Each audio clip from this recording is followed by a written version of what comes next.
if it's true, as I said yesterday, it would end Donald Trump's campaign. Jeffrey Goldberg of The Atlantic just happened to publish a story 2 weeks before the election with accusations against Donald Trump, some of which have been disputed for the first time, some of which have been disputed for quite some time.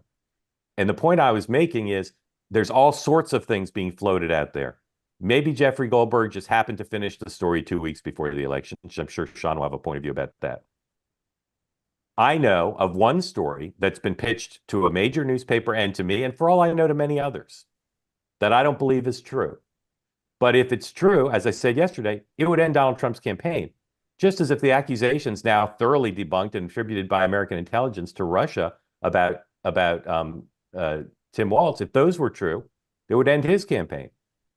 What we're seeing in the final days, is a point I was making, is actors who want a certain outcome are on social media and in pitches to reporters, and in the case of The Atlantic, Jeffrey Goldberg writing himself, are trying to affect the end of the race because they're so desperate to try to pull a Comey. I'm not pursuing the story. I don't think it's true. People in Mar-a-Lago, calm down. All I'm saying is there are people out there pitching stuff. And if it were true, it would end his campaign. But if someone pitched me a story that said Trump is a Martian, that might not end his campaign. People might think that's cool. You get my point.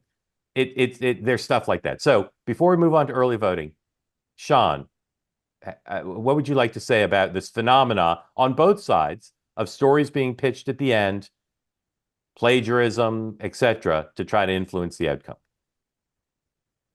Well, I mean, I would just say post-Steele dossier, post-Hunter Biden laptop, I would hope, considering the direction that it all seems to go for the most part, I would just hope that any responsible person who used to call themselves a journalist would actually have the same thoughtful demeanor that you do, which is to be more responsible before they publish.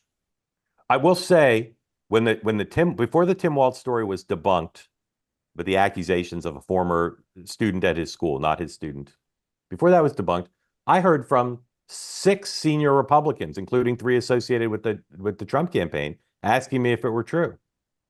So my point is the campaigns are paying attention to this stuff, and they're thinking, well, maybe it's true. And I know that the Harris campaign thinks some of these Trump accusations are true. They're not just cynically using them. Yeah, Dan? I mean, I think this is, to some extent, this is as old as the Republic itself, which is Correct. Campaigns, operatives, leak, try to create stories. It's kind of like the old, like, it's on you to prove the theory's wrong. The difference now is with the internet, everyone's a journalist. And it's a great way to, try to push something out into the ether.